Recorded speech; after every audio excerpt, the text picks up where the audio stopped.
খুব গৰম পৰিছে বুজিছেনে দিল্লীত অসমৰ নিচিনাই আৰু অসমৰ যোনটো যদি হিউমিডিটি বেছি হৈ যায় অলপ বেছি হয় এইবাৰ মাছ কিনিব আহিলোঁ এখন মাছৰ বজাৰ আমাৰ ওচৰে পাঁজৰে মাছ পাবলৈ ইমান এটা নাই মানে আমি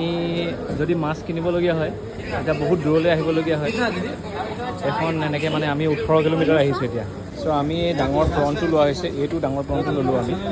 মিছা মাছৰ লগত আমি ল'লোঁ অলপ ৰৌ মাছ এইটো 1 কেজি আমি ল'লোঁ এখেতে এই পিচটো কাটিছে এইটো 1 কিলো হয়নে নাই চাওঁ হিচাপ চামথিং সিহঁতৰ 9 ঠিক অলপ আন্দাজা দেখিছেনে সিহঁতৰ এই মাৰ্কেটখনত এটা বস্তু ইণ্টাৰেষ্টিং কি জানেনে এই যে হাঁহ যে আছে যে পিছফালে যে হাঁহ দেখিছে এটা হাঁহত মানে এই বগা হাঁহটো যে আছে সেইটো আপোনাৰ কিলোত 500 টকা আৰু পিছফালে এটা আছে বুটাটো দিছে বুটাটো 650 টকা সেইটো 1.5 কেজিও হ'ব পাৰে 2 কেজিও হ'ব পাৰে এই মাৰ্কেটৰ নাম কি দাদা গেজা বাঙালী মাছি মাৰ্কেট সেয়াই আছে আমি আকৌ ল'লোঁ ঘৰত গৈ খামগৈ আৰু